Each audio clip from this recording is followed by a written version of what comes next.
Hi there, everyone. This is Brian Wilkie from US Microproducts. I'm just going to wait a few minutes in case we have some more people that are joining us. If it's afternoon, wherever you happen to be. My name is Brian Wilkie. Currently, I'm the VP and advisor to the CEO of US Microproducts. I've worked for US Microproducts for about 6 years now. And latterly, I was the Chief Operating Officer. But these days, I'm just offering advice. It's much easier. Except that I get to do some of these webinars. My background is in semiconductors. I spent many years running mainly microcontroller businesses. But to my mind, displays are just semiconductors written on glass instead of silicon. So the background works quite well often. So today I'm going to give you an introduction to touch technology. We're going to start off very simple. Let me show you the agenda. We'll do the basics. How does capacitive touch work? And it will be very basic, so bear with me. And then we'll get into some more details about the components that you need to have to make systems work. We'll talk about the interface technology for talking to the host computer, known as HID. And then we'll finish off with talking a bit about touch tuning and why every system needs to be carefully tuned for the environment that it lives in. So this next section is somewhat animated, and it goes through step by step a very simple explanation of why capacitors are useful in detecting where your finger is and what it's doing. And I'm not going to talk very much during this, just follow along.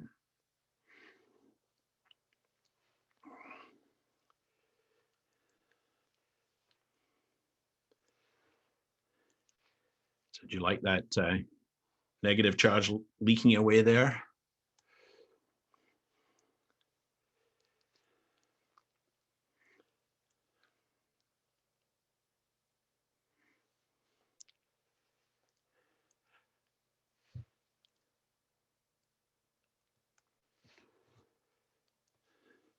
So now we have a very bad capacitor. And thank you to my marketing department for providing that nice finger. Looks much better than the one that I created. So that's all very well. We can detect one finger, but we really want to know where a finger is on a screen.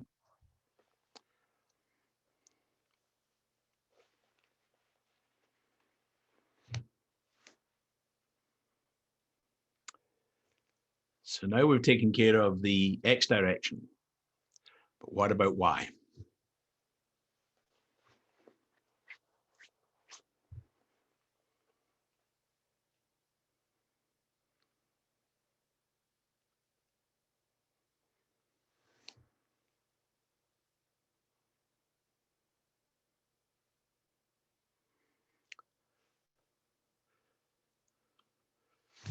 So for those of you that have been around the business for a while, I apologize for just how basic we made that.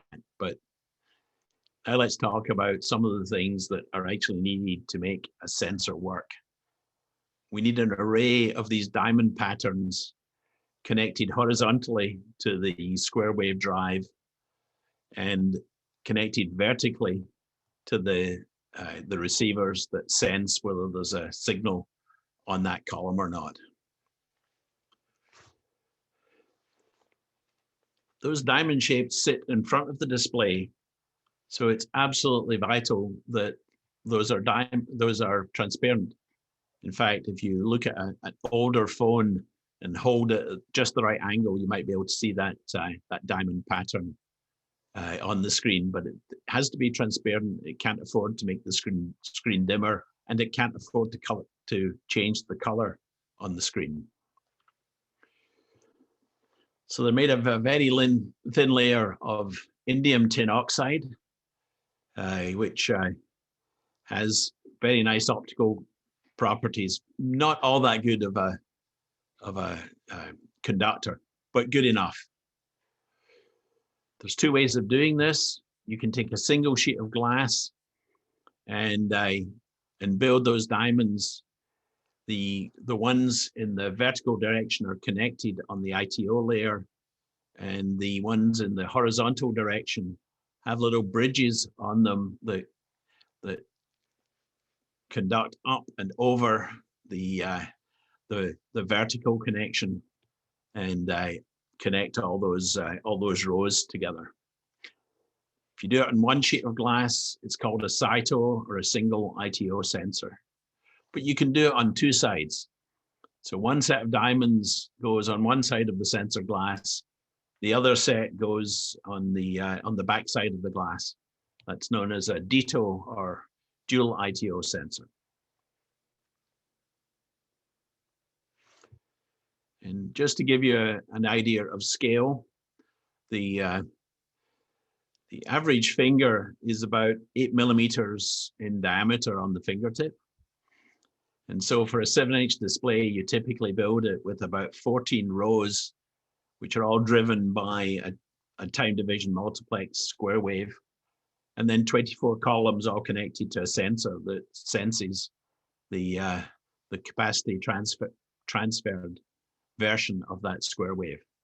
So 14 by 24, if you do the math, then each pair of diamonds is about 7 millimeters by 7 millimeters, which is about the size of your finger. And you actually get more accuracy by the system averaging several contact points to give you a fairly precise position for that finger.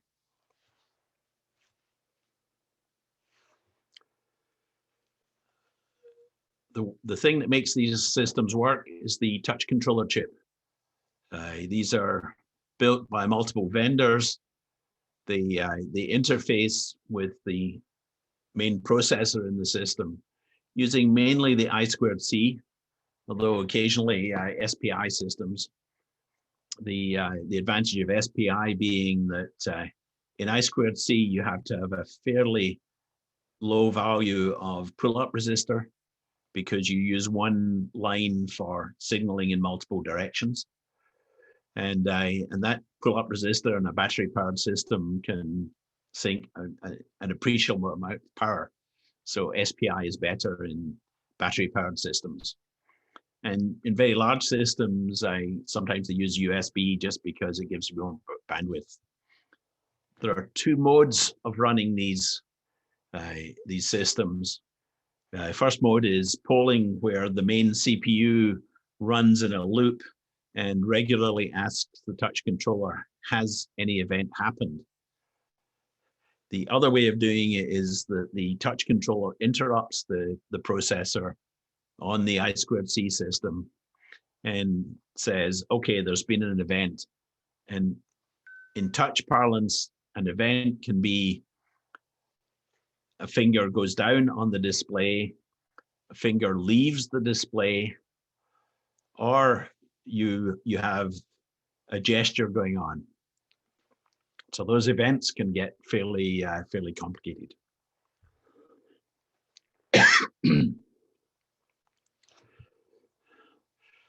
Let's talk about the kind of features you get typically in touch controller systems. First of all, you want to be able to handle multiple touches. A number of 5 to 10 fingers on the display at once is fairly easy to track. You want to be able to recognize gestures. Are you pinching or zooming on the display? How much are you pinching? How much are you zooming, and what direction are you going in? You want to have self-calibration and self-test so that you minimize any production line calibration that needs to be done. And then very importantly is that you need to have a system that rejects noise. If you think about it, you have a sheet of glass with conductors all over it. It makes a great antenna, both for radiating and picking up electrical noise. And then you put that antenna right in front of a display that's continually switching information about what is being displayed. So you have a perfect situation for electrical noise. And there are lots of things done in touch controllers to help you tell the difference between a finger and a spike of electrical noise. One of those things is to be able to program the scan frequency. If it's too slow, then the system doesn't respond to your touch fast enough. If it's too fast, then it can send more electrical interference out into the outside world from the touch system. It's also important to be able to sync that scanning of the touch system to the display clock. That minimizes the noise that happens on the display and gets transferred to the touch sensor. So synchronizing those allows you to essentially ignore some of that display noise. Also very important to understand, is the palm of your hand just resting on the side of the display? So understanding how many touch points to interpret as a palm, and then ignore that for touch gestures is important. Low power modes of operation, touch systems can do things like, instead of scanning every single column, every single row of the touch sensor separately, you can scan all of them at once, which doesn't tell you very much about where the touch is happening, but it will at least tell you that a touch has happened. And once you see a touch, then you go into the normal mode of operation using time division multiplexing to tell exactly what's happening in terms of the touch and where it is. And then finally, we get the capability to use both active and passive pens on a display, which is important in some applications. So how do you get all of that information to the host processor to tell it what's happening?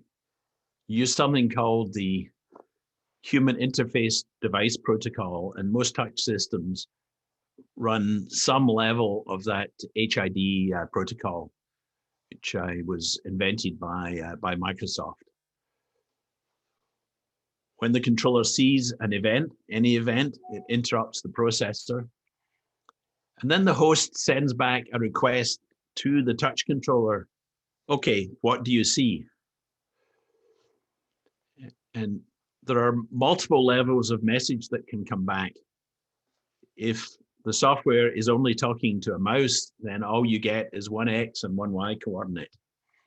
Touch controller gives you maybe 10 sets of coordinates and what's happening at each of those coordinates in terms of touch starting, touch finishing, and so on.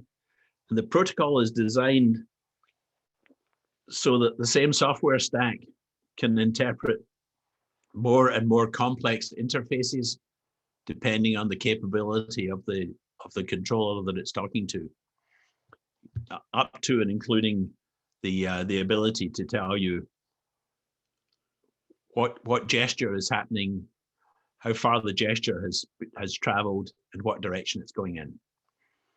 It also allows you to go into self-calibration. And for those of you that want to understand more about just what kind of capabilities that HID protocol has, here's the URL for the Microsoft definition of it.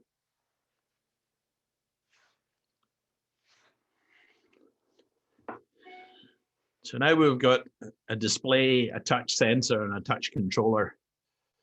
And you would think that they would all live happily together. However, as I said earlier, these sensors live in a very nasty electrical environment, and they're expected to detect your finger as it's coming close to the display, never mind touching it.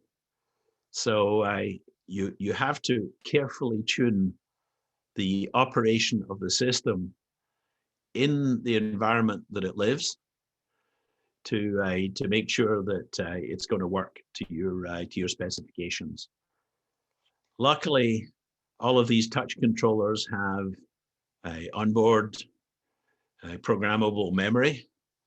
So what you do is you adjust the touch system and lock that into the firmware on the touch controller. And then it's going to do what you want it to do in the environment that it lives. So there are lots of ways you can adjust these touch tuning systems. You can certainly change the frequency of the scanning pulses. If you happen to have a frequency that's sensitive, or on one of the higher harmonics of that frequency is sensitive in your system, then you can adjust the frequency to take the harmonics away from where you're worried about.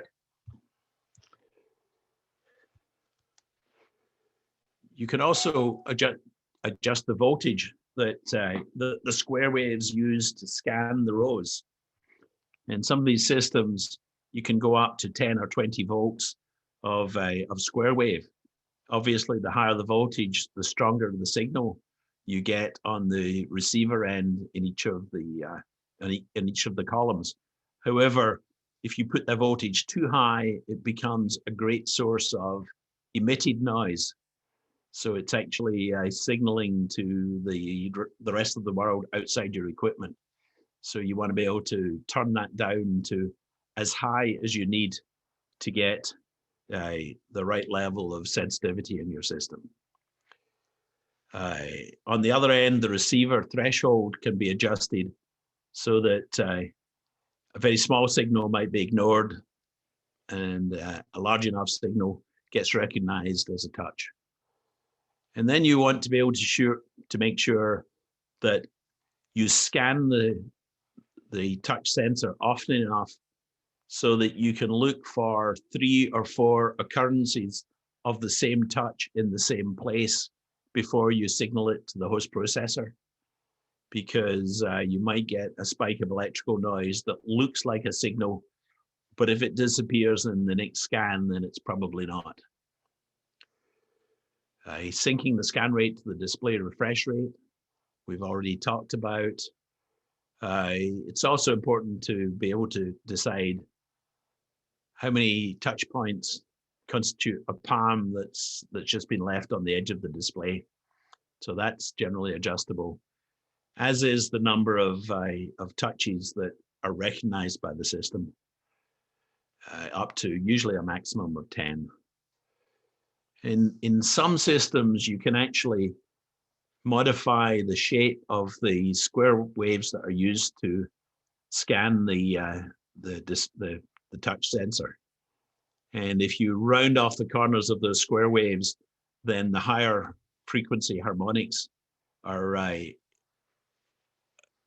tuned down so that there's less emitted noise from the system.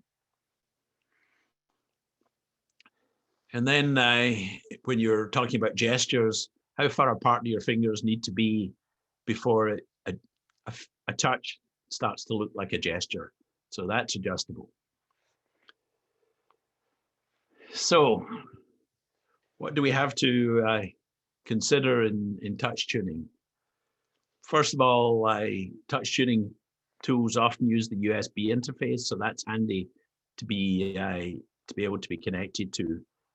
Those tools also are very useful in debugging systems. If something isn't working the way that you expect it to work, then the tuning tools have some test routines that allow you to check to make sure that everything is properly connected.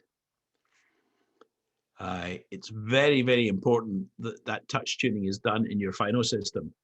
Don't do it on the bench with a display and a touch sensor only, because the electrical noise from your main CPU might well be enough to upset the delicate tuning that you do on the system. So do it in the real system.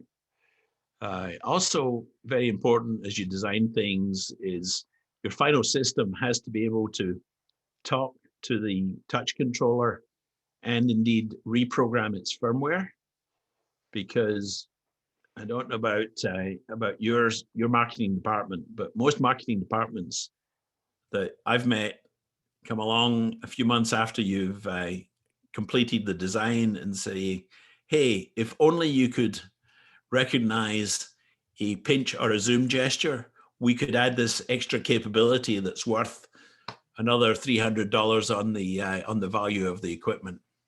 So the ability to go back and change the firmware, and some people do it even in the field, but certainly on the production line, is very handy to make sure you can continually improve your product and the capability of the product.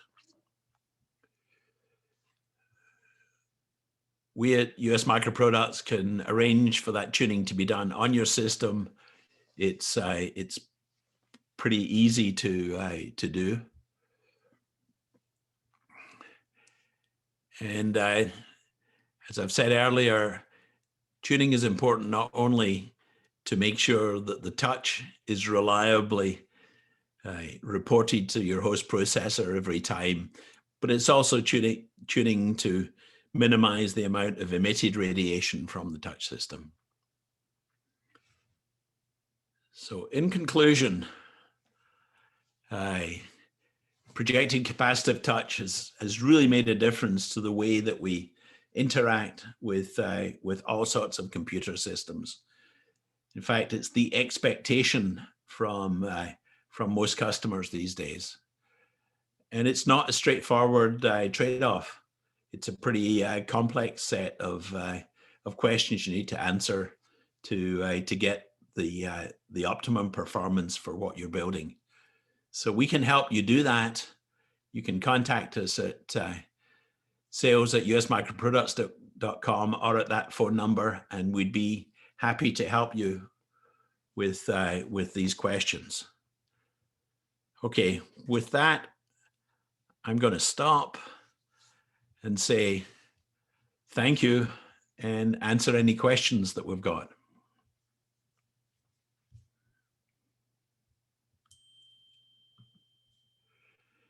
And there's a Q&A system. If you just type in your question, I'd be happy to answer it.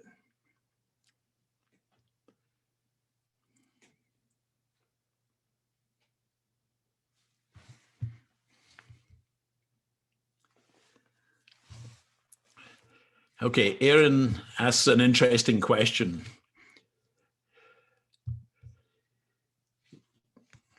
If you, is it possible to operate a touch system underwater? Actually, I've seen several people try that. I haven't seen it done successfully. You can certainly operate a touch system in a wet environment with water splashes on the display. Underwater gets more difficult, although there is some new technology becoming available that might make it possible to do that. So keep in touch with us, Aaron, and we'll see if we can help you.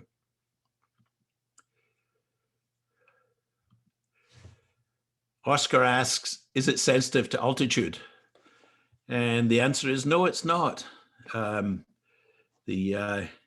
The dielectric constants don't change that much, so you should not have a problem with change in altitude. Cornelia asks,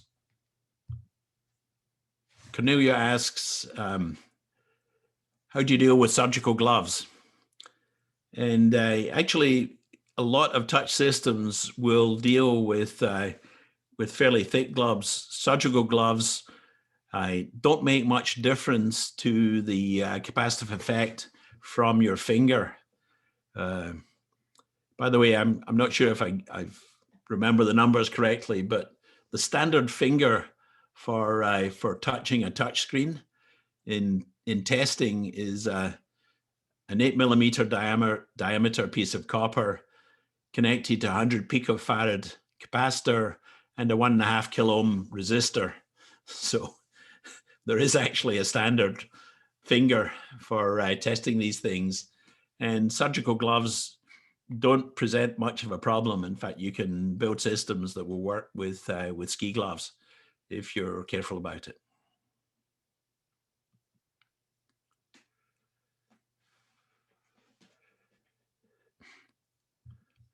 And Kelsey asks, how frequently does the polling occur? You would generally want to poll at least 100 hertz to make sure that you have a fairly responsive touch system. So I would go for something better than 100 hertz.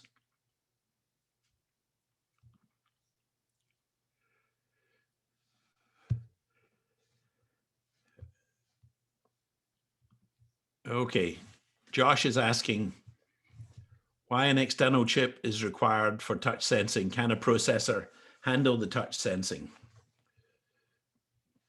The truth is that very simple touch systems, a few rows or columns, or better yet, a few touch sensitive buttons can be pretty easily handled by a processor. And actually, touch systems are in fact processors in their own right. That's why their firmware has all the calibration and touch tuning information in it.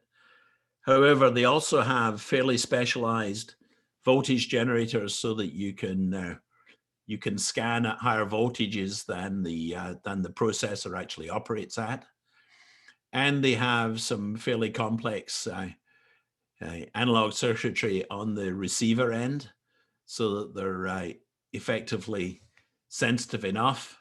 So a processor itself can handle a few touch buttons, but for a display, I would definitely go for a separate touch controller.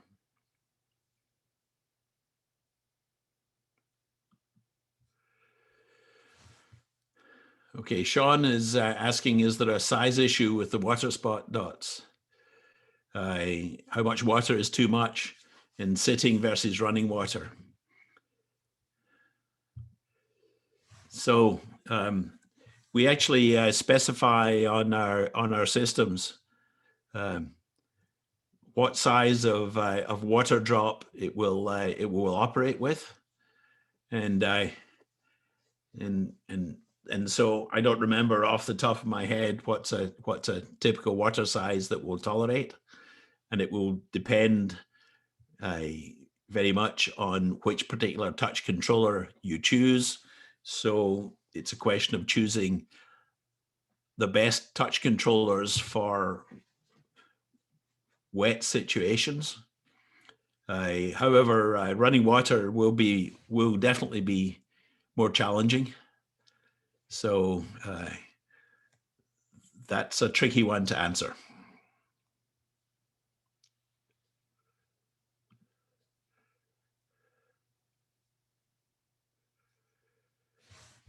Okay.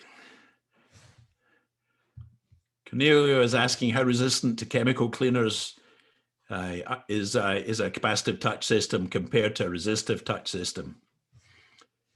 So the answer is that the ITO layer in the sensor is a fairly delicate thing, but it's not on the outside of the display. On the outside of the display is the cover lens, a glass system. And so your chemical cleaners never get near the sensor itself. We used to have resistive sensors that were plastic films that were put on the outside of the display, and those plastic films were susceptible to UV damage as well as chemical damage and just wear and tear. Capacitive touch is a much better technology for tough environments. So we actually no longer recommend resistive sensors for any of our applications.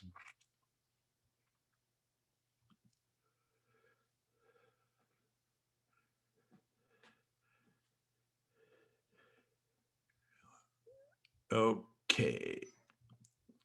Jim is asking, is there any power difference between polling and interrupt systems? And it really depends a lot on the system, but in general terms, the interrupt system will work better in a power sensitive environment because the sensor operates differently in low power mode, and it's looking for any touch rather than scanning in the normal time division multiplex fashion. So in that scanning mode, it will pulse all of the rows to detect any touch, and it can do that at a fairly low frequency.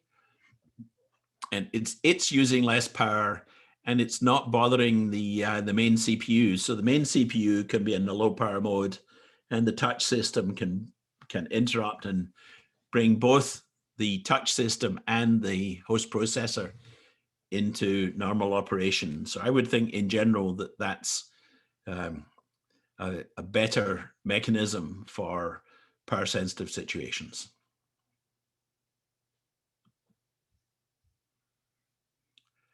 And Joe is asking, how is this going to work with flexible displays? It will actually work reasonably well. Thin enough glass is remarkably flexible. So if you're doing a system that only gets shaped once into a curve, then you could actually use a glass touch sensor. Otherwise, you just need to be careful about the plastic that you use for the touch sensor, and you make the conducting layer on the inside away from the front surface of the display.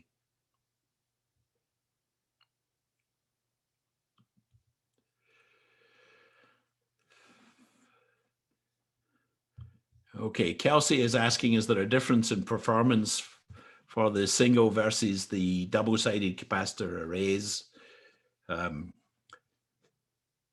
Actually, not that much difference. I've seen some people assert that the double-sided arrays are more easy to control in terms of the overall resistance.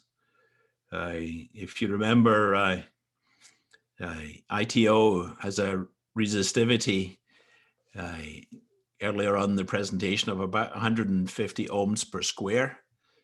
So, and the typical finger, the test finger, has a 1.5 k ohm resistor to ground. So you don't take many iterations along the row of ITO sensor diamonds before you're reaching the same kind of resistance as the standard finger has. And so you're attenuating the noise as the sensor gets larger. So if you're able to build a lower resistance into the double-sided sensor, then that probably works better on larger displays.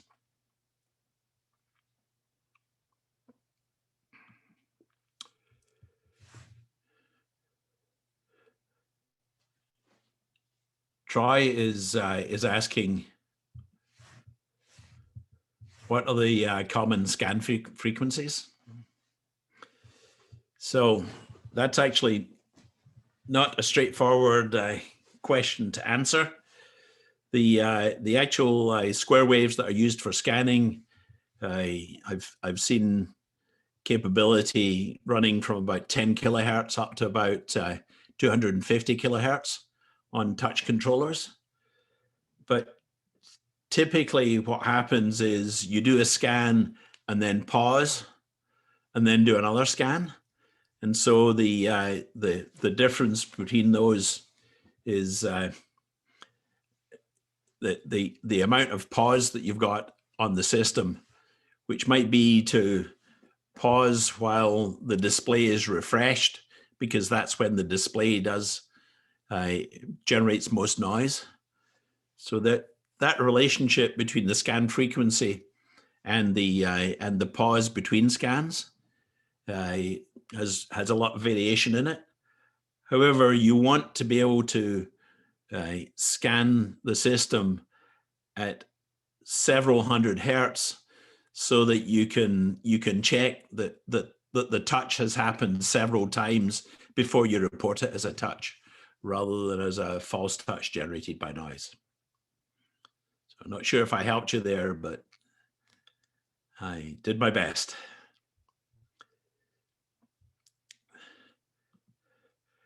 Okay, Cornelio is asking, in terms of ESD, is PCAP better? And the question is it better than what? Better than the resistive sensors?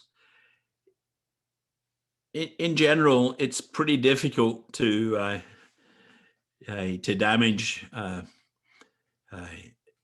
PCAP sensor with ESD. You've got to have some really nasty environments. I don't think it's impossible, but PCAP sensors are pretty durable things.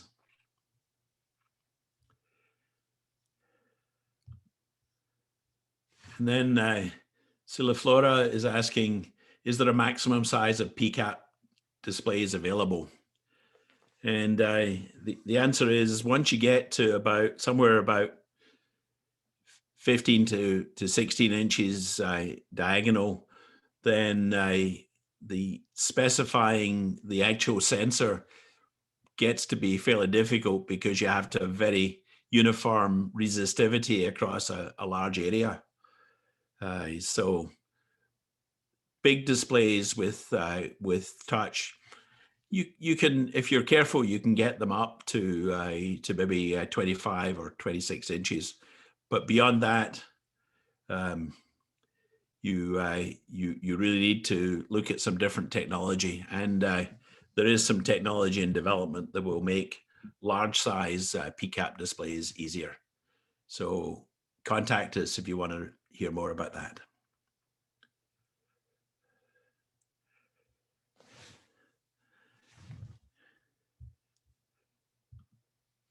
Okay, I have one more question I'm going to answer, and then if there are more questions, then send me an email to bwilkie@usmicroproducts.com, and we'll see if we can get you an answer.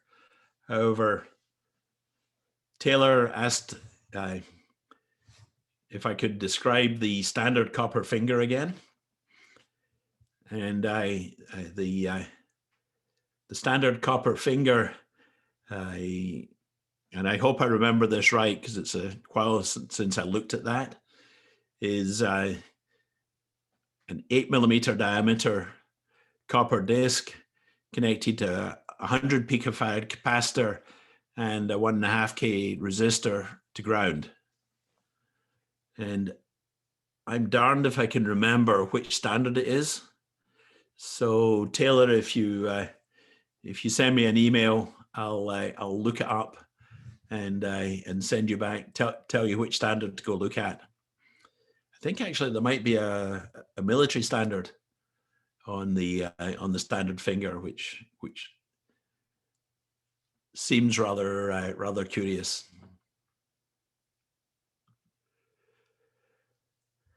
Okay. Well, I want to thank everyone for their time and their patience. I hope this was useful to you. And if you need to talk more in depth about specific touch sensor problems, please contact us at US Microproducts. Thanks, and stay safe everyone.